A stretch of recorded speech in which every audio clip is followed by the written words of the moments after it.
Hello student, welcome in admission fourth class. तो बच्चों, first class में हमने किया था कि एक पार्टनर अगर एडमिशन लेता है तो पुराने पार्टनर का शेयर कुछ कम हो जाता है, यानी कि वो सैक्रिफाइस करते हैं। तो हम कैसे सैक्रिफाइस रेशियो निकालते हैं, किस तरह से न्यू रेशियो निकालते हैं, ये हमने फर्स्ट क्लास में किया था। जब सेकेंड क्लास में हमने किया था कि एक पार्टनर अगर एडमिशन लेता है तो फर्म की जो गुडविल है, रेपुटेशन है, उसमें वो अपना शेयर लेकर आता है। तो इसका अकाउंटिंग में कैसे ट्रीटमेंट होगा, ये हमने सेकेंड क्लास में सीखा था। और थर्ड क्लास में हमने सीखा था कि एसेट्स और लायबिलिटीज़ को एडमिशन के वक्त अगर हम रीवैल्यूएट करते हैं तो उसका अकाउंटिंग ट्रीटमेंट क्या होगा, वो हमने लास्ट क्लास में किया था। तो लास्ट क्लास में हमने रिवैल्यूएशन अकाउंट में सीखा था कि रिवैल्यूएशन हमारा एक नॉमिनल नेचर का अकाउंट है, और नॉमिनल का मतलब debit all expenses and losses, credit all income and gains. अगर किसी एसेट की वैल्यू कम होती है या लायबिलिटीज़ की वैल्यू बढ़ती है तो इसको हम रिवैल्यूएशन अकाउंट की डेबिट साइड में शो करते हैं, और ऑपोजिट, अगर किसी एसेट की वैल्यू बढ़ती है या लायबिलिटीज़ की वैल्यू कम होती है तो इसको रिवैल्यूएशन के क्रेडिट में दिखाते हैं। तो इसमें हमने एक बात सीखी थी कि अगर बिल्डिंग की वैल्यू सपोज 1 लाख से 1,20,000 हो गई तो हमने रिवैल्यूएशन अकाउंट में जितना चेंज आया 20,000 का उसको शो किया था, यानी कि 20,000 को रिवैल्यूएशन के क्रेडिट में दिखाया था। और नई बैलेंस शीट अगर आप लोग बनाएंगे तो उसमें बिल्डिंग को उसकी रिवाइज वैल्यू 1,20,000 पे शो करेंगे। और इसी तरह से अगर बिल्डिंग की वैल्यू 1 लाख से 80,000 हो गई तो 20,000 की वैल्यू जितनी कम हुई उसको हम रिवैल्यूएशन के डेबिट में दिखा रहे थे, और नई बैलेंस शीट में एसेट की जो नई वैल्यू उसको हमने 80,000 पे शो किया था। तो आज हम रिवैल्यूएशन को ही कंटिन्यू कर रहे हैं, और आज इसके हम कुछ कॉम्प्रिहेंसिव ट्रांजैक्शंस को इस क्लास में डिस्कस करेंगे। कंसेप्ट जो हमारा वही रहेगा कि एसेट बढ़ी तो रिवैल्यूएशन की क्रेडिट में, कम हुई तो डेबिट साइड। तो देखिए वो कहता है सेल ऑफ ओल्ड टाइपराइटर 1000। आपकी वर्कशीट का दिस इज क्वेश्चन नंबर 35 कि हमने हमारे पास कोई पुराना टाइपराइटर था, उसकी सेल कर दी। तो इसका मतलब टाइपराइटर हमारा अनरिकॉर्डेड है। तो अगर हम पहले इसको रिकॉर्ड करते हैं तो रिकॉर्ड करेंगे तो एंट्री क्या होगी, typewriter debit to revaluation account. Asset increase हो रही है तो उसको डेबिट कर रहे हैं, और हमारा ये फायदा है रिवैल्यूएशन के क्रेडिट में। और अब आपने इसकी सेल कर दी तो सेल करके एंट्री क्या होगी, cash account debit to typewriter. पहली एंट्री में एसेट हमारी इंक्रीज हो रही है, डेबिट किया, फायदा रिवैल्यूएशन के क्रेडिट में आया। एसेट की सेल कर रही है, कैश आ रहा है, debit word comes in, typewriter जा रहा है, क्रेडिट वर्ड गोस आउट। तो इसका नेट इफेक्ट क्या होगा, बैलेंस शीट पे कैश पे 1000 पे ऐड करेंगे, और दूसरा रिवैल्यूएशन के क्रेडिट साइड पे। टाइपराइटर हमारा पहले डेबिट था फिर क्रेडिट था, इफेक्ट नलिफाई हो जाएगा, तो डबल इफेक्ट, बैलेंस शीट पे एसेट पे कैश में ऐड होगा और रिवैल्यूएशन के क्रेडिट साइड। नेक्स्ट वो कहते हैं पार्टनर नाम टू ओवर इन्वेस्टमेंट 20,000 अनरिकॉर्डेड। एक इन्वेस्टमेंट थी बुक्स में, वो अनरिकॉर्डेड थी, और एक पार्टनर उसको टेक ओवर कर लेता है। तो पहले हम उस इन्वेस्टमेंट को रिकॉर्ड करेंगे। तो इन्वेस्टमेंट को अगर रिकॉर्ड करेंगे तो एसेट हमारी इंक्रीज हो रही है, एसेट्स को डेबिट करेंगे, और रिवैल्यूएशन अकाउंट को हम क्या करेंगे, क्रेडिट करेंगे। तो इन्वेस्टमेंट कितने की है, 20,000, और एक पार्टनर इसको टेक ओवर कर रहा है, कौन टेक ओवर कर रहा है, राम। तो debit the receiver, Ram debit to investment, credit word goes out. तो इसका अगर हम नेट इफेक्ट देखें, हमारी इन्वेस्टमेंट डेबिट हुई, क्रेडिट हुई, कैंसिल हुई। एक तो रिवैल्यूएशन के क्रेडिट साइड पे इफेक्ट आया, और एक पार्टनर टेक ओवर कर रहा है, debit the receiver, partner account को हम क्या करेंगे, डेबिट।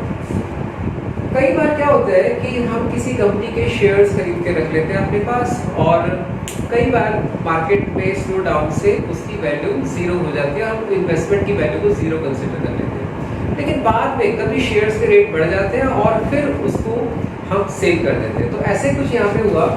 वो कहते हैं 100 shares acquired at a cost of 5,000। आपने किसी कंपनी के 100 शेयर किसी टाइम पे 5,000 के खरीदे थे, return of from the books, उसको हमने मान लिया था कि इसकी वैल्यू 0 है, बट आज उसकी वैल्यू 6 रुपीज़ ईच है। तो 100 शेयर है, कितने में खरीदे थे, आज उससे कोई फर्क नहीं पड़ता, लेकिन आज वो कितने में बिक सकते हैं, आज वो 6 रुपीज पर शेयर में बिक सकते हैं और उसको पार्टनर से इक्वली टेक ओवर कर लिया। तो इस इन्वेस्टमेंट को अगर हम पहले रिकॉर्ड करते हैं तो सेम वही एंट्री होगी, investment debit to revaluation account. Investment unrecorded थी, उसको रिकॉर्ड करेंगे तो 100 शेयर है, एक शेयर 6 रुपीज का है, तो दिस इज 600। और अब उसको पार्टनर्स ने इक्वली एक्वायर कर लिया। तो अगर ए और बी दो पार्टनर है, ए और बी टू इन्वेस्टमेंट, अगर ए बी सी है तो A B C to investment, तो जो भी रेशो होगी उस रेशो में डिवाइड करेंगे। तो एंट्री होगी old partners capital account debit और टू इन्वेस्टमेंट अकाउंट। तो आपने देखा कि कोई भी एसेट अगर अनरिकॉर्डेड है और उसके अगर हम सेल करते हैं तो पहले उसको रिकॉर्ड करेंगे फिर उसकी सेल करेंगे। कोई एसेट अगर इन्वेस्टमेंट अनरिकॉर्डेड थी, कोई पार्टनर टेक ओवर कर रहा है तो पहले उसको रिकॉर्ड करेंगे फिर कोई पार्टनर उसको टेक ओवर कर लेंगे। कई बार हम ड्यूरिंग द कोई एक्सपेंसेस की पेमेंट कर देते हैं और बाद में पता चलता है कि जो हमने एक्सपेंस को इस साल पे किया था उसमें से कुछ एक्सपेंस हम लोग एडवांस में पे कर चुके हैं, that is a prepaid expenses. और प्रीपेड एक्सपेंस हमारी एक एसेट होती है, एसेट इंक्रीज होगी तो डेबिट करेंगे और रीवैल्यूएशन को हम क्रेडिट करते हैं। तो देखिए वो कहता है out of insurance premium paid 2000 treated as prepaid. तो जितना आपका प्रीपेड इंश्योरेंस है वो हमारी एक एसेट है, तो उसकी एंट्री होगी प्रीपेड इंश्योरेंस अकाउंट डेबिट। और एसेट बढ़ गई है और दूसरा इफेक्ट क्या होगा, रीवैल्यूएशन अकाउंट। तो this is prepaid insurance to revaluation, this is 2000। Asset बढ़ेगी तो उसे हम क्या करेंगे, डेबिट, और दूसरा इफेक्ट रीवैल्यूएशन के क्रेडिट साइड पे। इसका इफेक्ट क्या होगा, रीवैल्यूएशन के क्रेडिट साइड पे आएगा और जितना एडवांस दिया उसको बैलेंस शीट के एसेट साइड पे शो करेंगे। उसके बाद वो कहते हैं demand and compare old customer of 2000 return of is bad. Diwan company से 2000 रुपए लेने थे, उसको हमने पहले बैड डेट स्प्लिट कर लिया। नाउ वी पे 60%, तो 2000 का 60% यानी कि 1200 रुपए हमें मिल रहा है। तो बैड डेट्स पहले हो चुका है, उसका हमें कुछ नहीं करना, लेकिन जितना आप बैड डेट्स रिकवर्ड होता है तो बैड डेट्स रिकवर्ड करने की एंट्री क्या होगी, cash account debit to bad debts recovered account. तो 2000 का 60%, तो 2000 का 60% इज 1200। ये हमारा बैड डेट्स रिकवर्ड हो गया और ये हमारा एक फायदा है। फायदे को कहाँ ट्रांसफर करते हैं, रीवैल्यूएशन की क्रेडिट साइड पे। तो next entry is bad debts recovered account debit to revaluation account, this is 1200। तो जब हमारा बैड डेट्स रिकवर्ड हुआ, cash to bad debts recovered, और बैड डेट्स रिकवर्ड एक हमारा फायदा है, फायदे को रीवैल्यूएशन की क्रेडिट। इसी तरह से वो कहता है अनअकाउंटेड अनएक्रूड एक्सपेंसेस 1000, अनअकाउंटेड, अनअकाउंटेड का मतलब अनरिकॉर्डेड। और वो आगे कहते हैं अनएक्रूड एक्सपेंस। आपने एक्रूड वर्ड नॉर्मली इनकम के साथ पढ़ा है। एक्रूड इनकम का मतलब income earn but not receive, तो ऐसी एक्रूड एक्सपेंस का मतलब expense due but not paid. लेकिन एक्रूड के साथ अगर अनएक्रूड साथ में लगा दें, क्या लिखा वर्ड, अनअकाउंटेड अनएक्रूड एक्सपेंस, यानी कि एक्सपेंस ड्यू नहीं हुआ लेकिन हमने उसकी पहले से पेमेंट कर दी, तो इट्स अ प्रीपेड एक्सपेंस, ये हम पहले कर चुके हैं। तो same prepaid expenses account debit, नाम सिर्फ चेंज हुआ है, prepaid expenses account debit to revaluation account. दोबारा सुन लो बच्चों, डाउट क्या है, अनअकाउंटेड, अनअकाउंटेड का मतलब अनरिकॉर्डेड, रिकॉर्ड करना पड़ेगा। अगर एक्रूड एक्सपेंस होता है तो एक्रूड एक्सपेंस का मतलब होता है expense due but not paid, लेकिन साथ में क्या लगा दिया, अनएक्रूड एक्सपेंस। अनएक्रूड एक्सपेंस का मतलब एक्सपेंस जो ड्यू नहीं हुआ लेकिन हमने उसकी पहले पेमेंट कर दी। तो ड्यू होने से पहले अगर पेमेंट करते हैं तो ये हमेशा हमारी एक एसेट होती है प्रीपेड एक्सपेंस के नाम से, और एसेट अगर हमारी बढ़ती है तो इसको रीवैल्यूएशन अकाउंट में किस तरफ दिखाते हैं हम लोग, क्रेडिट साइड। अब हम कुछ लायबिलिटीज के रिगार्डिंग करेंगे जो अनरिकॉर्डेड थी। तो अब देखिए, जैसा पहला पॉइंट है, एक contingent liabilities 4000 acceptor of bill of rupees 1000 become insolvent, 50 पैसे will be recovered। मतलब कहने का क्या है कि हमारी एक कंटिजेंट लायबिलिटीज 4000 की थी। कंटिजेंट लायबिलिटीज का मतलब आप लोगों ने बच्चों 11th क्लास में किया हुआ है कि ये वो लायबिलिटीज होती है जो हमें पे करनी भी पड़ सकती है और नहीं भी पे करनी पड़ सकती है। जैसे कि किसी ने लोन लिया और हमने गारंटी दे दी कि जिसने लोन लिया अगर वो पैसे वापस नहीं करेगा तो हम उसके पैसे वापस करेंगे, ये हमारे लिए कंटिजेंट लायबिलिटीज है। और इसी तरह से एक कंटिजेंट लायबिलिटीज वो होती है कि हमें बिल रिसीवेबल रॉय से मिला, हमने उसको बैंक से डिस्काउंट करा लिया और हमने बैंक को इंश्योर किया कि अगर ट्रॉय से आपको पैसे नहीं मिले तो वो पैसे हम आपको देंगे। तो इसी तरह से वो कहते हैं कि हमारी कंटिजेंट लायबिलिटीज 4000 की है, इसका हमें कुछ भी नहीं करना। लेकिन एक एक्सेप्टर जिसने 1000 रुपये का हमारा बिल रिसीवेबल एक्सेप्ट किया था वो इंसॉल्वेंट हो गया और उससे 50 पैसे रुपये हमें रिकवर हुआ। तो इस केस में आपको पता है बच्चों कि अगर जिससे बिल रिसीवेबल मिला था अगर वो इंसॉल्वेंट हो जाता है तो हमारा बिल डिसऑनर होगा। और ये बिल क्योंकि बैंक से डिस्काउंट कराया था तो उसकी एंट्री होगी पहले debtors to bank. Debtors to bank, debtor से 1000 रुपये लेने हैं और हमें बैंक को 1000 रुपये देने हैं। और जब हम डेटर्स के पास गए तो उसने हमें 50 पैसे रुपये दिया तो इसकी एंट्री होगी कैश या बैंक अकाउंट डेबिट। चेक आ रहा है तो बैंक, कैश आ रहा है तो कैश 500 और बाकी के 500 हमें नहीं मिल रहे तो हमारा बैड डेट्स हो गए। तो बैड डेट्स हो गए तो किसमें डेबिट करेंगे, रीवैल्यूएशन अकाउंट। तो रीवैल्यूएशन डेबिट 500 और टू डेटर। तो इसका हमारे फुल फ्लेज क्वेश्चन पे क्या इफेक्ट होगा, तो देखिए डेटर्स हमारा डेबिट हुआ, क्रेडिट हुआ, कैंसिल हुआ। हमारी बैलेंस शीट में 500 रुपये का कैश का बैलेंस बढ़ जाएगा और रीवैल्यूएशन के डेबिट पे कितना आएगा 500 रुपये और बैंक के क्रेडिट में कितना जाएगा 1000। तो नेट इफेक्ट अगर आप देखें तो 1000 रुपये से हमारा बैंक बैलेंस कम होगा, 500 रुपये से हमारा बैंक बैलेंस बढ़ेगा। तो नेट 500 रुपये से हमारा बैंक बैलेंस कम हो गया और 500 रुपये किसमें आ गए हमारे रीवैल्यूएशन के। दोबारा से सुन लीजिए, हमारी जो कंटिजेंट लायबिलिटीज है वो टोटल 4000 की थी और उसमें से 1000 रुपये का बिल जो कि हमने बैंक से डिस्काउंट कराया था वो डिसऑनर हो गया कि जब बैंक ट्रॉय के पास गया उसने पैसे नहीं दिए तो बैंक ऑफकोर्स हमसे आगे पूरे पैसे ले जाएगा और हमें वो पैसे डेटर से लेके बैंक को देने।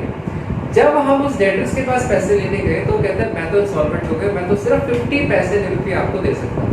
तो हमने कहा ठीक है, जो मिल गया वो बैंक पे डेबिट करेंगे, जो नहीं मिलेगा उसको बैड डेट्स लिख सकते हैं और बैड डेट्स को अल्टीमेटली ट्रांसफर रिवैल्यूएशन में करना है। रिवैल्यूएशन में आ गया और हमारी डेटर्स कितने कम हो जाएंगे 1000।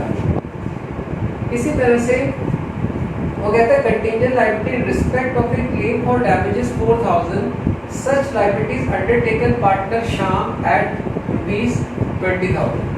मतलब हमारी 40,000 रुपये की कंटिजेंट लायबिलिटीज थी और अब वो उसके ऊपर जो क्लेम है वो 20,000 रुपये का आया और एक पार्टनर ने जो कि पार्टनर श्याम है उसने कंसिडर किया कि मैं इस लायबिलिटीज को पे करूंगा। तो पहले इस लायबिलिटीज को हम रिकॉर्ड करेंगे। लायबिलिटीज की एंट्री होगी revaluation account debit to claim for damages. Contingent liabilities कितने की थी उससे फर्क नहीं पड़ता, लेकिन अल्टीमेटली क्लेम कितने का है 20,000 रुपये का।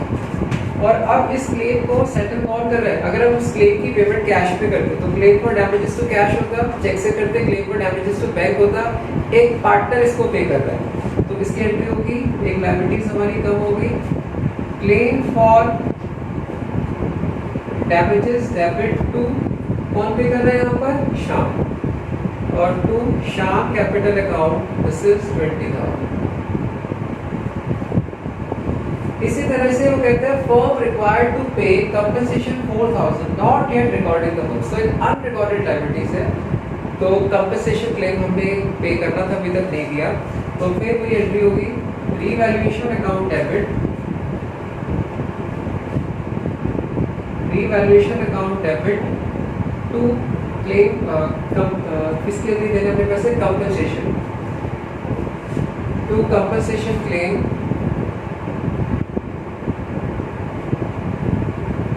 क्लेम अकाउंट दिस इज 4,000 और इसको हमने क्या किया पे कर दिया। ठीक है, फर्म रिक्वायर्ड टू पे, अच्छा भी पे नहीं किया तो पे नहीं किया तो हमारी लायबिलिटीज बन गई revaluation account debit to compensation claim. तो इसका इफेक्ट क्या होगा, रीवैल्यूएशन के डेबिट में आएगा और क्योंकि अभी तक हमने पे नहीं किया बैलेंस शीट की लायबिलिटी से। Next 3,000 for damage claim by customer disputed settled at 80%। मतलब ये कि हमने किसी को कोई गुड्स सप्लाई किए थे, कस्टमर से पैसे लेने थे और उसने कहा कि भाई गुड्स आप पे डैमेज हो गए तो इसके लिए आपको कंपनसेट करना पड़ेगा, और वो हमारा जो डिस्प्यूट चल रहा था वो चल रहा था 3000 रुपये का। Now we have finally decided कि हम उसको 80% पे सेटल करेंगे। तो इसका मतलब 3000 का वो हमने 80% अमाउंट पे करना है, तो 3000 का 80% कितना होगा 2400। तो 2400 का हमें कंपनसेशन दे रहा है। तो हमारी जो लायबिलिटीज इंक्रीज हुई यहाँ पर 2400 से इंक्रीज हुई, तो एंट्री होगी revaluation account debit to liabilities का नाम क्या है, compensation for damages account, to compensation for damages account. तो हमारा जो क्लेम था वो 3000 का था, लेकिन सेटल हमने 80% पे किया, तो 3000 का 80% दिस इज 2400। तो इस तरह से आपने देखा कि हम जो चेंज दिखा रहे हैं, देख रहे हैं कि लायबिलिटीज पे कितना इफेक्ट आ रहा है, और जितनी लायबिलिटीज हमारी अल्टीमेटली बढ़ रही है उसको रीवैल्यूएशन के डेबिट में दिखा के और उसको हम बैलेंस शीट की लायबिलिटीज पे शो कर रहे हैं। अब देखिए, जैसे वो कहते हैं कि सैलरीज आउटस्टैंडिंग 1000, अगर हमारी सैलरीज आउटस्टैंडिंग है तो आउटस्टैंडिंग सैलरी हमारी एक लायबिलिटीज है, लायबिलिटीज हमारी बढ़ रही है, लायबिलिटीज बढ़ती है तो क्रेडिट करेंगे, तो ऑफ कोर्स डेबिट किसको करेंगे हम, रीवैल्यूएशन। तो revaluation account debit to outstanding salary and amount कितना है 1000। तो कुल मिला के हमें यही देखना है कि जो भी ट्रांजैक्शन हम लोग कर रहे हैं उसका इफेक्ट एसेट पे आ रहा है या लायबिलिटीज पे आ रहा है, और उससे हमारी एसेट या लायबिलिटीज बढ़ रही है या कम हो रही है।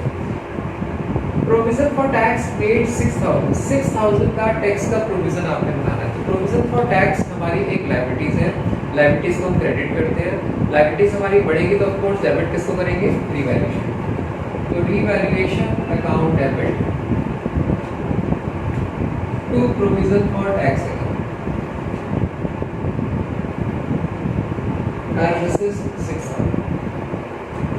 तो इस तरह से बच्चों दो क्वेश्चन में, पिछले क्वेश्चन में हमने एसेट्स के ऊपर चेंज को फोकस किया और इस क्वेश्चन में हमने लायबिलिटीज के चेंज को रीवैल्यूएशन में कैसे चेंज आता है उसको हमने फोकस किया। अब एक रीवैल्यूएशन के ऊपर हम एक कॉम्प्रिहेंसिव क्वेश्चन करेंगे, आपकी वर्कशीट का क्वेश्चन नंबर 37। तो अगेन कंसेप्ट घूम फिर के वही है कि हमें ये देखना है कि चेंज एसेट पे आ रहा है, लायबिलिटीज पे कितनी एसेट या लायबिलिटीज हमारी बढ़ रही है या कम हो रही है। तो देखिए इसमें कहता है कि एक्स और वाई पार्टनर है, प्रॉफिट शेयर कर रहे हैं 2:3 में, और कुछ एडजस्टमेंट है जिसका हमें रीवैल्यूएशन पे इफेक्ट है। तो very first is unrecorded liabilities towards supplier. Supplier कौन होता है, हमारे क्रेडिटर्स। तो यानी कि 1000 रुपये से हमारे क्रेडिटर्स अनरिकॉर्डेड है, क्रेडिटर्स हमारी लायबिलिटीज है, लायबिलिटीज बढ़ेगा तो क्रेडिट, और इससे हमारा रीवैल्यूएशन क्या होगा, डेबिट। तो एंट्री क्या होगी, revaluation account debit to creditor, और ये अमाउंट कितना आ गया हमारा 1000 रुपये। इसी तरह से वो कहता है क्रेडिटर्स क्लेम 600 रिटर्न बैक। तो जैसे हमारी लायबिलिटीज बढ़ती है, कब भी हो सकती है कि क्रेडिटर्स को जो क्लेम था उससे 600 का हमारा क्लेम कम हो गया, किसी भी रीजन से हो सकता है, तो अल्टीमेटली हमारी लायबिलिटीज हमारे क्रेडिटर्स कम हो गए। तो आपने देखा कि क्रेडिटर्स अगर बढ़ते हैं तो क्रेडिट करते हैं, कम होगा तो डेबिट। तो एंट्री क्या होगी, क्रेडिटर डेबिट, जितना चेंज आया टू रीवैल्यूएशन अकाउंट 600, क्योंकि क्रेडिटर्स का क्लेम हमारा 600 से कम हो गया, हमारी लायबिलिटीज यहाँ पर 600 से कम हो गई। अब देखिए अगला पॉइंट बड़ा अच्छा है, 1/3 मशीनरी टेकन बाय वाई 30,000। आपको पता है अगर पार्टनर एक एसेट टेक ओवर करता है तो एंट्री होती है पार्टनर टू एसेट अकाउंट, जो भी उसने टेक ओवर, ठीक है। उसके बाद बैलेंस वैल्यूड एट 57,600। तो आपको देखना है कि एसेट थी कितने की, देखिए 72,000 की हमारी एक एसेट थी, और उसमें से 1/3 एक पार्टनर ने टेक ओवर कर ली है, यानी कि 2/3 अभी भी फर्म के पास है। इसका अगर हम 1/3 निकालते तो कितना आ गया 24,000, और 2/3 निकालते हैं दिस इज 48,000, ठीक है। तो इसका मतलब पार्टनर में उसको कितने में टेक ओवर किया है, बाई ने टेक ओवर किया 30,000 में। तो 30,000 में टेक ओवर करने का मतलब 6,000 से हमने एसेट की वैल्यू बढ़ाई है, तो रीवैल्यूएशन में कितना जाएगा 6,000, यानी कि 24,000 की कोई चीज पार्टनर अगर 30,000 में ले रहा है तो 6,000 से रीवैल्यूएशन का प्रॉफिट बढ़ जाएगा। और बाकी जो 48,000 की एसेट है उसकी वैल्यू से कितनी लगाई है 57,600, यानी कि वैल्यू 9,600 से वैल्यू इसकी भी बढ़ गई। तो अल्टीमेटली हमारा जो रीवैल्यूएशन अकाउंट है वो कितने से बढ़ा, रीवैल्यूएशन अकाउंट में हमारा 6,000 का प्रॉफिट आया जो पार्टनर ने एसेट टेक ओवर करी है, और 9,600 आया जो हमारे पास रिमेनिंग एसेट रहेगी उसकी जो वैल्यू बढ़ेगी, तो उसकी एंट्री हो जाएगी हमारी एसेट का नाम क्या है मशीनरी। तो this is machinery account debit to revaluation account. तो रीवैल्यूएशन में कितना आया 6,000 रुपये का हमारा प्रॉफिट जो पार्टनर ने टेक ओवर किया था, और 9,600 जो हमारे पास एसेट रह गई थी उसका, तो दिस इज 15,600, और पार्टनर ने इसको 30,000 पे टेक ओवर किया, तो पार्टनर कौन है यहाँ पर वाई, तो एंट्री होगी partner debit to machinery account, जितने में वो टेक ओवर कर रहा है। तो कितने में टेक ओवर किया उसने 30,000। तो हमें रीवैल्यूएशन में कंबाइंड प्रॉफिट का इफेक्ट दिखाया, जो फायदा एक 24,000 की एसेट 30,000 की पार्टनर ले रहा है 6,000 उसमें फायदा हुआ, और जो रिमेनिंग एसेट बची उसकी वैल्यू हमने 57,600 दिखाई है, 9,600 का फायदा हमें यहाँ हुआ। तो 6,000 प्लस 9,600 15,600 का हमें फायदा हो गया मशीनरी टू रीवैल्यूएशन। और एक पार्टनर अगर उस एसेट को टेक ओवर कर लेता पार्ट तो पार्टनर टू एसेट। इसी तरह से अगर वो कहते हैं एक्सपेंसेस डेबिट इन P&L, ये हम पहले भी कर चुके हैं, 1000 out of which 600 carry forward, मतलब हमने 1,000 रुपए के पहले कभी एक्सपेंसेस दिए थे, तो कितने दिए थे उससे कोई फर्क नहीं पड़ता। अब उसमें से कितने कैरी फॉरवर्ड करता है वो प्रीपेड एक्सपेंस हमारा बनता है, और प्रीपेड एक्सपेंस हमारी क्या होती है एसेट। तो जितना प्रीपेड है वो हमारी एसेट होगी। तो this is prepaid expenses debit to revaluation account. तो हमने पहले कितना एक्सपेंस किया उससे फर्क नहीं पड़ता, बट उसमें से जितना हमने एडवांस दिया वो हमारी एक एसेट बनेगी। तो इफेक्ट बैलेंस शीट के एसेट में 600 आएगा और रिवैल्यूएशन के क्रेडिट में। Out of insurance debit to P&L 5,000 carry forward same. तो ये प्रीपेड एक्सपेंस था, अब क्या हो जाएगा प्रीपेड इंश्योरेंस। तो prepaid insurance account debit this is 5,000 और टू रिवैल्यूएशन अकाउंट। तो आपने देखा कभी भी कोई भी एक्सपेंस अगर हमने एडवांस में दिया तो वो एक हमारी एसेट बन जाता है, और एक्सपेंस हमारे कम हो रहे हैं तो रीवैल्यूएशन के क्रेडिट साइड में इसको हम शो करें। अगर देखिए हमारे कोई रीवैल्यूएशन के कुछ एक्सपेंसेस होते हैं, उसके अगर हम पेमेंट करते हैं तो एंट्री करते हैं रीवैल्यूएशन एक्सपेंसेस टू कैश या बैंक, और इस एक्सपेंस को अल्टीमेटली हम लोग रीवैल्यूएशन पे ट्रांसफर कर देते हैं, revaluation account debit to expense. लेकिन अगर ये एक्सपेंसेस को पार्टनर अगर पे करता है तो revaluation account revaluation expenses account debit to cash नहीं करेंगे, रीवैल्यूएशन एक्सपेंसेस टू पार्टनर, और क्योंकि हमारा एक्सपेंस है तो इसको हम रीवैल्यूएशन पे ट्रांसफर करेंगे, revaluation account debit to revaluation expense. तो अल्टीमेटली एंट्री क्या हुई, अगर एक्सपेंसेस की पेमेंट कैश में करी इट्स रीवैल्यूएशन टू कैश, और अगर कोई पार्टनर पे करेगा revaluation account debit to partners capital. तो देखिए revaluation expenses 5,000 paid by X, revaluation expenses की पेमेंट एक पार्टनर कर रहा है, तो यानी कि रिस्पांसिबिलिटी पार्टनर ने टेक ओवर करी है।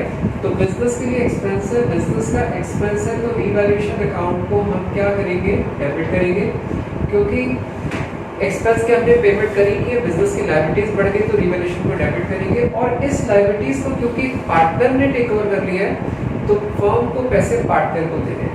तो revaluation account debit to X, तो जब भी कोई पार्टनर रीवैल्यूएशन एक्सपेंसेस की पेमेंट करेगा तो ये फर्म के लिए एक्सपेंस है, एक लायबिलिटीज बढ़ गई, रीवैल्यूएशन की डेबिट में दिखाएंगे, और एक पार्टनर टेक ओवर करेगा तो फर्म पार्टनर को देंगे, पार्टनर अपने यहाँ पे बाद में पेमेंट करके दिखा देगा।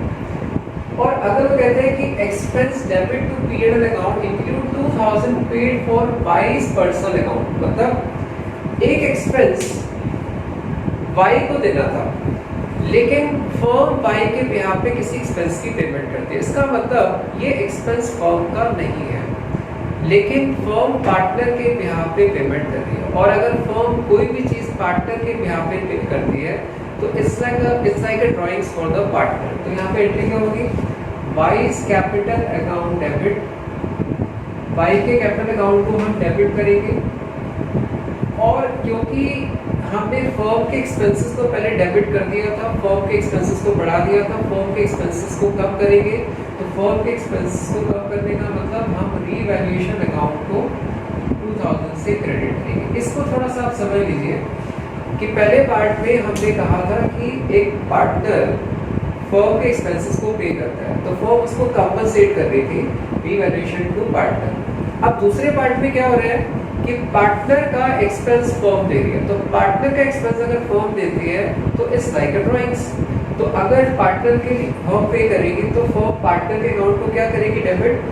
जब फर्म ने वो एक्सपेंस पे किया था, फर्म ने अपने एक्सपेंसेस को बढ़ा दिया था, लेकिन वो एक्सपेंस तो फर्म का नहीं था, तो फर्म अपने एक्सपेंसेस को कम करेगी। फर्म के लिए फायदा है, फर्म का प्रॉफिट है, तो उस प्रॉफिट को हम रीवैल्यूएशन के क्रेडिट पे दिखाएंगे। तो डबल इफेक्ट क्या होगा, पार्टनर्स के डेबिट पे और रीवैल्यूएशन के क्रेडिट पे। तो ये इस तरह की एंट्रीज जब आप फुल फ्लेज क्वेश्चन, चाहे वो एडमिशन में करें, रिटायरमेंट में, डेथ में, चेंज इन पीएसआर, वहाँ ये सारे के सारे पॉइंट्स आएंगे। अब वो कहता है बैड डेट्स रिटर्न ऑफ 10,000 पे 8,000 फुल सेटलमेंट। ये हमने पिछले क्वेश्चन में भी की थी कि अगर हमारा बैड डेट्स हो चुका है, उससे कोई एंट्री नहीं करते। अब बैड डेट्स अगर रिकवर होता है तो उसकी हम एंट्री पास करेंगे, cash to bad debts recovered.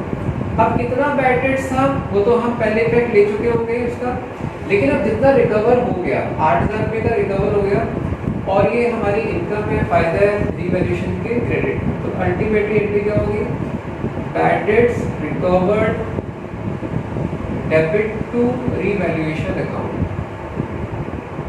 This is 8।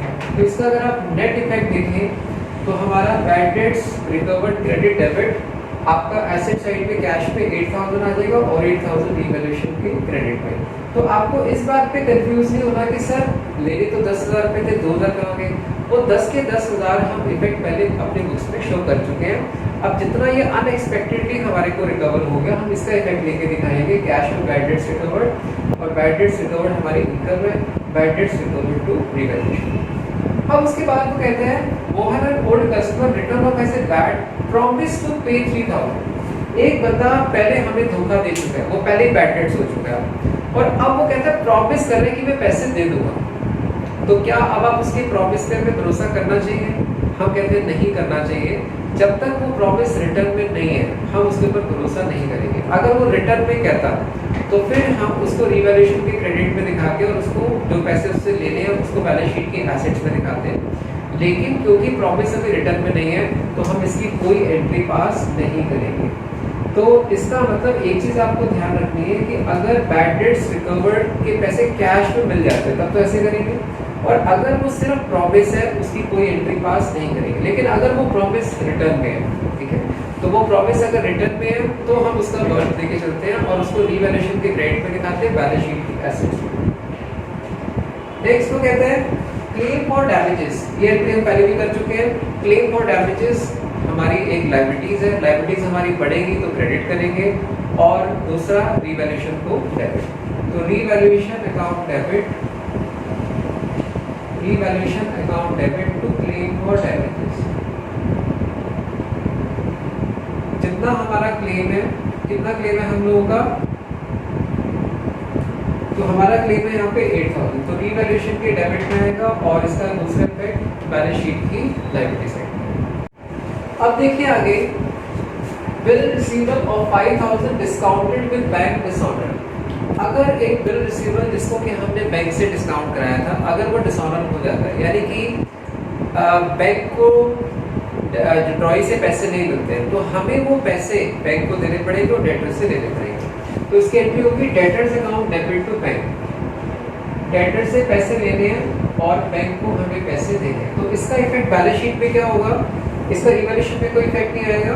हम बैलेंस शीट पे डेटर्स पे इंक्रीज करेंगे और बैंक में हम 5,000 रुपये से एसेट साइड से कम कर देंगे। इसी तरह से वो कहते हैं कि bill of 4,000 discounted with bank dishonoured. 4,000 रुपये का बिल जो बैंक से डिस्काउंट कराया था डिसऑनर हो गया, तो अगेन एंट्री होगी डेटर्स टू बैंक 4,000 और वो कहते हैं कि हमें provision for bad dates maintain करना 5% और बैलेंस शीट में डेटर्स कितने के लिए 30,000। अब बच्चे गलती क्या करते हैं, वो कहते हैं कि सर डेटर हमारे पास 30,000 है, 30,000 का 5% 1500 का हम प्रोविजन बना देते हैं। बट नहीं, हमारे डेटर्स 30 के थे और अभी क्योंकि बिल रिसीवल हमारा डिसऑनर हो गया, हमारे डेटर 4,000 के और बढ़ गए, तो हमारे डेटर्स कितने के हो गए 34,000 के। तो 34,000 का 5% दिस इज 1,700। तो इसका इफेक्ट होगा रिवैल्यूएशन के डेबिट में and provision for doubtful dates balance sheet में डेटर्स से माइनस करेंगे। तो इफेक्ट क्या होगा, जो 4,000 से हमारे डेटर्स बढ़े, बैलेंस शीट के एसेट्स पे डेटर्स पे इंक्रीज करेंगे और एसेट पे बैंक से कम करेंगे। और अब जो प्रोविजन आपका बनेगा 1,700 बनेगा। हमारे डेटर्स 30 के थे, 4,000 से हमारे डेटर्स बढ़ चुके 34,000 के हो गए। 34,000 में से 1,700 का प्रोविजन आप माइनस करके दिखाएंगे। और दूसरा इफेक्ट रिवैल्यूएशन के डेबिट। 13 पार्ट में कहता है stock include of obsolete item 2000, यानी कि स्टॉक के अंदर कोई 2000 की ऐसी आइटम इंक्लूड है विच इज ऑब्सोलीट, मतलब अब वो बिक नहीं सकती, यानी कि उसकी वैल्यू 0 हो गई है। तो स्टॉक एक हमारी एसेट है, एसेट की वैल्यू कम होती है तो उसे क्रेडिट करते हैं और रिवैल्यूएशन को डेबिट। नॉर्मल एंट्रीज है हमारी, तो रिवैल्यूएशन टू स्टॉक। ऐसे ही वो कहते हैं कि stock appear in the books 2000 badly damage and it could realise 400। 2000 का जो स्टॉक था वो बैटली डैमेज हो गया और उससे सिर्फ हमें 400 रुपये मिल सकते हैं। तो हमारा नुकसान स्टॉक की वैल्यू कम कितने से हुई, 400 से 1600 से। 2000 की चीज के 400 रुपये मिल सकते हैं, तो हमारी 1600 से स्टॉक की वैल्यू कम हो गई। तो रिवैल्यूएशन टू स्टॉक हम करेंगे 1600। अब देखिए क्रेडिट परचेज किए गुड्स के आपने 1000 omitted to be included in, मतलब इंक्लूडेड रिकॉर्डेड, मतलब credit purchase of goods 1000 omitted to be recorded and it was included in stock. वो कहता है स्टॉक पे तो इंक्लूड कर लिया, लेकिन जिसको हमने पैसे देने थे वो अभी तक हमने इसको रिकॉर्ड नहीं किया। तो अगर हमने गुड्स खरीद के किसी को पैसे देने हैं तो वो हमारा क्रेडिटर्स है, स्टॉक में हमारे पास आ चुका है, लेकिन क्रेडिटर्स की लिस्ट में इंक्लूड नहीं किया। तो अब सिंपल उसको रिकॉर्ड करके दिखा देंगे। तो हम एंट्री क्या पास करेंगे, revaluation account debit to creditors. तो हमारे जो क्रेडिटर्स हैं वो 1000 से इंक्रीज हो गए। तो आप कहेंगे सर जो गुड्स है उसका क्या हुआ, तो वो कह रहे हैं कि गुड्स को हम ऑलरेडी रिकॉर्ड कर चुके हैं, जो क्रेडिटर्स को हमने पैसे देने थे वो हमने रिकॉर्ड नहीं किए। तो सिंपली हमारी लायबिलिटीज बढ़ी है, तो लायबिलिटीज बढ़ी है तो revaluation account debit to liabilities. Creditors of 4000 decided by the court at 3200। हमने क्रेडिटर्स को 4000 रुपये देने थे, कोर्ट कहता है 3200 देने, तो हमारे जो क्रेडिटर्स है वो 800 से कम हो गए, लायबिलिटीज कम हुई। तो लायबिलिटीज कम हुई तो इसकी एंट्री क्या होगी, क्रेडिटर्स टू रिवैल्यूएशन अकाउंट। जितने से हमारी लायबिलिटीज कम हुई, हमारी लायबिलिटीज कितने से कम हुई है, 800 से। ठीक है, तो सिंपली आपको यही देखना है कि जो चेंज आ रहा है वो किस पे बढ़ रहा है, इफेक्ट एसेट पे या लायबिलिटीज पे, और चेंज किस अमाउंट से आ रहा है। 2000 ड्यू फ्रॉम राम, वो कहते हैं बैड डेट्स हो गए, राम से 2000 रुपये लेने थे, बैड डेट्स हो गए, तो revaluation to debtor. 4000 due from Sham, Sham से 4000 लेने थे, शाम इंसॉल्वेंट हो गया और उससे 50% हमें रिकवर होगा। तो इसका मतलब 50% रिकवर होगा, 50% हमारा रिकवर नहीं होगा। तो अल्टीमेटली नुकसान कितने का हुआ, 2000 रुपये जो राम से लेने थे वो पूरे पैसे भर गए, और शाम से जो 4000 लेने थे उसमें से 2000 मिलेंगे, 2000 नहीं मिलेंगे। तो नुकसान कितने का हुआ शाम से, 2000 रुपये का। तो 2000 रुपये का शाम से नुकसान हुआ, 2000 रुपये का राम से नुकसान हुआ। तो हमारे जो डेटर्स है, हमारी जो एसेट है वो 4000 से कम होगी। तो उसकी एंट्री होगी रिवैल्यूएशन अकाउंट डेबिट। टोटल 4000 रुपये का नुकसान हो गया, एसेट 4000 से कम हुई, और टू डेटर्स, ये दोनों हमारे डेटर्स की लिस्ट में इंक्लूड होंगे और हमारे डेटर्स 4000 से कम हो जाएंगे, क्योंकि 2000 रुपये हमें उसे अभी भी मिलने वाले हैं। Included in creditor 10,000 due to X a partner, ये बड़ा अच्छा पॉइंट है। कई बार क्या होता है कि क्रेडिटर्स की लिस्ट में जो पैसे हमने देने वो किसी पार्टनर को ही देने होते हैं, और वो तो अब उस केस में क्या होगा कि हमारी लायबिलिटीज कम होगी और हमारी कैपिटल बढ़ जाएगी। तो creditors account debit to capital account, तो यहाँ पे एक्स पार्टनर है, एक्स कैपिटल अकाउंट, और ये पॉइंट बच्चों कई बार एडमिशन के टाइम पे भी यूज करता है। वो कहता है कि जैसे मान लीजिए यहाँ पर वाई और जेड पार्टनर थे सपोज, और एक्स एक नया पार्टनर पार्टनरशिप में आ रहे हैं, और एक्स ने फर्म से पहले से 10,000 रुपये लेने, क्योंकि उसने फर्म को पहले से गुड सप्लाई किए थे। अब जब वो पार्टनर बनता है तो कहते हैं उसको 50,000 रुपये कैपिटल के लाने हैं, लेकिन क्योंकि 10,000 रुपये उसको फर्म से पैसे लेने थे पहले से, तो वो एडजस्ट करके बाकी के 40,000 लाएगा। तो जो बाकी के 40,000 लाएगा उसकी एंट्री आपको पता है cash account debit to partners capital account. लेकिन जो 10,000 रुपये उसने पहले से फर्म से लेने थे, तो फर्म उसकी एडजस्टमेंट एंट्री पास करेगी credited account debit to X capital account. तो जब भी पार्टनर को फर्म से पैसे लेने होते तो फर्म उसकी एडजस्टमेंट एंट्री पास करके दिखाता है। जैसे हमने क्रेडिटर्स को पैसे देने होते हैं, तो क्रेडिटर्स के फेवर में आपने 11th में पढ़ा कि अगर बिल्स ऑफ एक्सचेंज को एक्सेप्ट करते हैं तो हमारी एंट्री होती है क्रेडिटर्स टू बिल्स पेबल। तो इसका बच्चों रीवैल्यूएशन पे कोई इफेक्ट नहीं पड़ेगा, सिंपल एक लायबिलिटी इंक्रीज हुई, दूसरी लायबिलिटीज हमारी डिक्रीज हुई। तो जैसे देखिए कहता है bills payable 20,000 accepted in favour of creditors. तो क्रेडिटर्स के फेवर पे अगर हमने बिल्स पेबल एक्सेप्ट किया तो it's creditors account debit, creditors हमारी एक लायबिलिटीज कम हुई, टू बिल्स पेबल अकाउंट। तो जरूरी नहीं है कि हमेशा हर उस चीज पे रिवैल्यूएशन आए, क्योंकि रिवैल्यूएशन तब आएगा जब एसेट्स की वैल्यू में चेंज आ रहा है बिना एसेट को परचेज किया, बिना एसेट की सेल किए, और लायबिलिटीज की वैल्यू में चेंज आ रहा है बिना लायबिलिटीज को पे किए या बिना कोई सर्विसेज या गुड्स परचेज किए। अगर हमारी लायबिलिटीज बढ़ती है तो रिवैल्यूएशन में दिखाते हैं। अगर आपने किसी से गुड्स परचेज किए उसके पैसे देने हैं, वो रिवैल्यूएशन में नहीं आएगा। आपने किसी को गुड्स की सेल करी, डेटर से पैसे लेने हैं, वो रिवैल्यूएशन में नहीं आएगा। तो रिवैल्यूएशन में तब आएगा जब कोई एसेट या लायबिलिटीज की वैल्यू में कोई चेंज आता है। अगर कोई पार्टनर फर्म को लोन देता है तो इसका रिवैल्यूएशन पे कोई इफेक्ट नहीं आता, क्योंकि बिजनेस के पास कैश आ रहा है या बैंक बैलेंस बढ़ रहा है और साथ साथ बिजनेस की एक लायबिलिटी इंक्रीज हो रही है। तो कहते हैं कि एक्स एक पार्टनर है, provide loan 50,000 to the business at the rate 10% per annum. और इस लोन की इंटरेस्ट की परसेंटेज का भी आपको कुछ नहीं करना, क्योंकि अभी अभी लोन मिला है और इस लोन के ऊपर अगर हमें इंटरेस्ट देना होगा तो 1 साल बाद या 6 महीने के बाद देंगे। तो अभी सिर्फ लोन लेने की एंट्री पास करेंगे हम यहाँ पर। तो बिजनेस के पास पैसे आ रहे हैं, तो बिजनेस का कैश या बैंक बैलेंस हमारा बढ़ रहा है, और साथ ही साथ ये जो लोन है बिजनेस के लिए लायबिलिटीज है, तो लायबिलिटीज को हम क्या करते हैं क्रेडिट। तो cash account debit to X loan account, this is 50,000।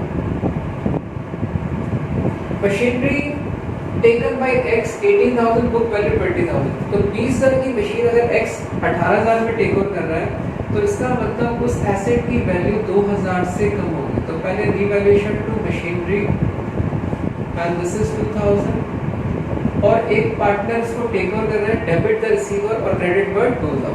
तो एक्स को डेबिट करेंगे और मशीनरी को हम क्रेडिट करेंगे।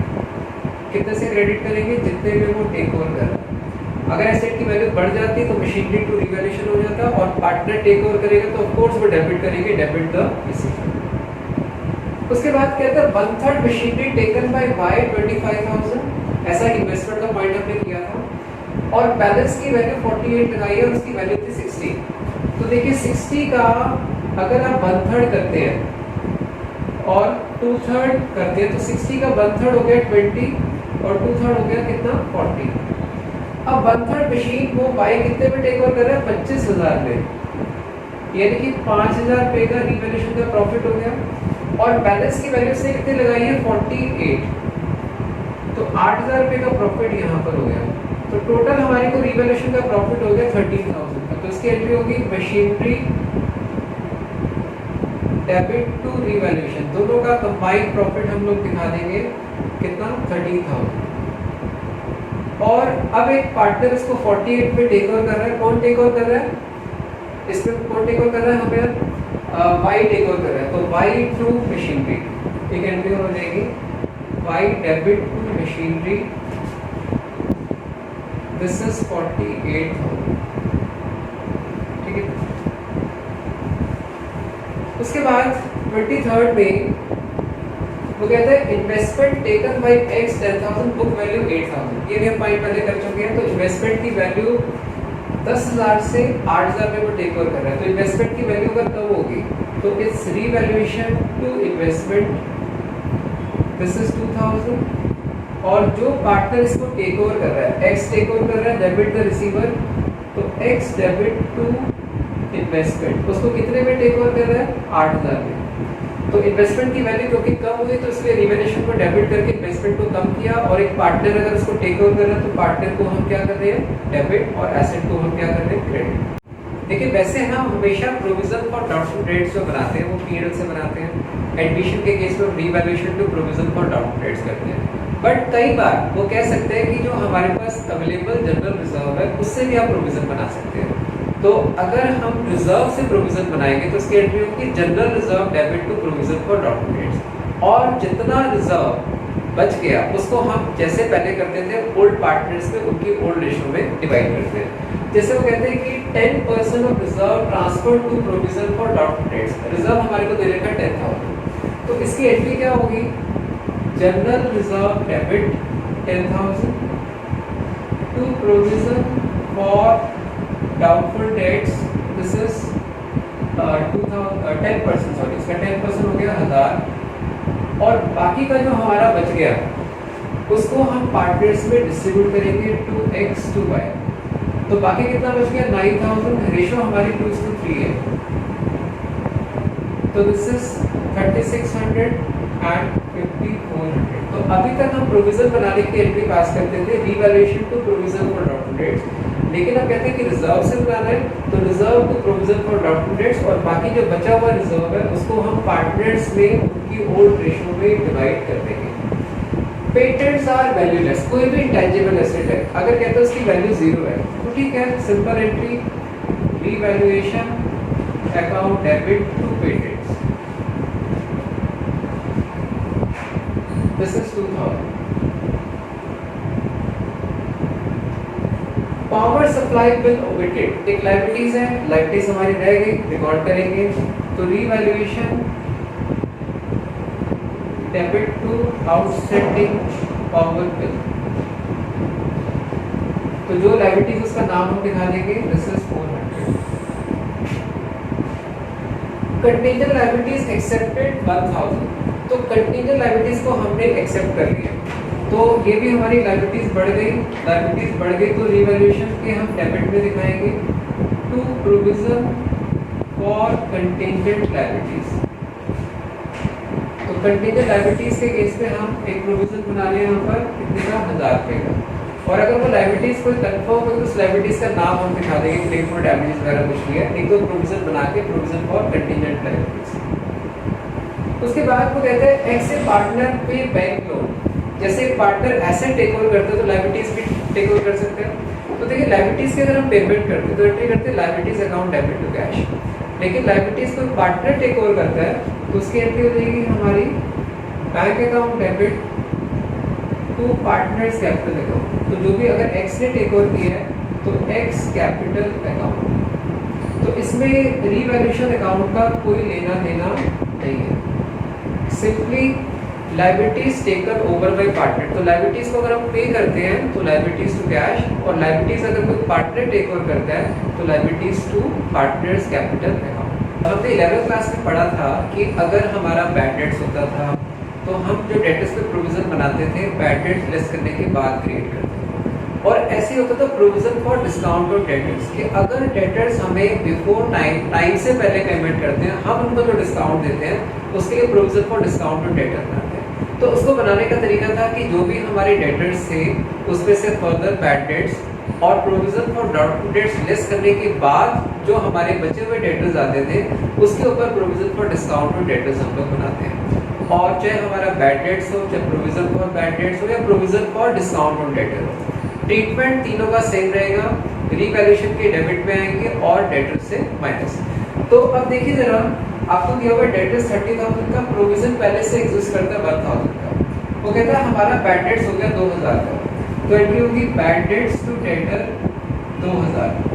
तो बैड डेट्स को हम कहाँ ट्रांसफर करते हैं? रीवैल्यूएशन में, बट 1,000 रुपये का प्रोविजन पहले से एग्जिस्ट कर रहा है तो 1,000 रुपये प्रोविजन से ले लेंगे, बाकी जो 1,000 बचा उसको हम रीवैल्यूएशन में ट्रांसफर करेंगे, और अल्टीमेटली हमारा डेटर्स कितने से कम हो गया? 2,000।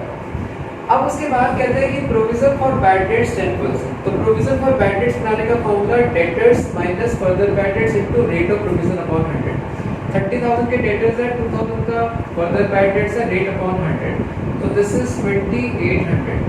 इस 2800 का डबल इफेक्ट क्या होगा, रीवैल्यूएशन के डेबिट में दिखाएंगे और जितना भी प्रोविजन हमने बनाया इस प्रोविजन को बैलेंस शीट पे हम डेटर से लेस करके दिखाएंगे। उसके बाद वो कहते हैं provision for discount on debtors 5%। इसका फॉर्मूला आपको पता है क्या होता है, debtors minus further bad debts, जो हमारा कितने का हुआ था, 2000 का हुआ था, minus provision for doubt debts, और इसको लेस करके फिर हम प्रोविजन बनाएंगे, दिस इज 5%। ठीक है, तो इसका 5% अगर हम लोग बनाते हैं तो कितना आ गया बच्चों ये, तो ये आ गया हमारा 25,200, इसका 5%। ठीक है, तो दिस इज 1260, तो 1260 का आपने प्रोविजन बनाया। तो इसका इफेक्ट क्या आएगा अगर हम रीवैल्यूएशन अकाउंट बनाते हैं और अगर हम बैलेंस शीट बनाते हैं। तो रीवैल्यूएशन के डेबिट में देखिए 1000 रुपये का हमारा बैड डेट्स आया, 2800 का प्रोविजन फॉर बैड डेट्स आया और 1260 हमारे पास क्या आया, provision for discount on debtor. तो यहाँ पर आएगा बैड डेट्स हमारा कितने का आएगा, यहाँ पे 1000 रुपये का, to provision for bad debts, provision for bad debts हमारा है 2800 का, and provision for discount on debtors, provision for discount on debtor हमारा है 1260। और बैलेंस शीट के एसेट्स पे क्या इफेक्ट होगा, हमारा जो भी डेटर्स था, डेटर्स हमारे पास 30,000 का था, इसमें से 2000 का हमारा बैड डेट्स माइनस होगा क्योंकि डेटर्स हमारे 2000 से कम हो गए, और उसके बाद जो नया प्रोविजन हमने बनाया है 2800 का प्रोविजन फॉर डाउट डेट्स और 1260 का provision for discount on debtor, ये वाली फिगर हमारी बैलेंस शीट की एसेट साइड में आएगी। तो आज बच्चों हमने रीवैल्यूएशन से रिलेटेड कुछ कॉम्प्रिहेंसिव ट्रांजैक्शंस को डिस्कस किया। आप इसको करेंगे, कोई भी डाउट या प्रॉब्लम होगी तो आप हमारे साथ शेयर करेंगे, और होप सो इनको करने के बाद आपके आगे पूरे चैप्टर में आपको रीवैल्यूएशन से कंसर्न कोई भी प्रॉब्लम आने वाली नहीं। Thank you very much.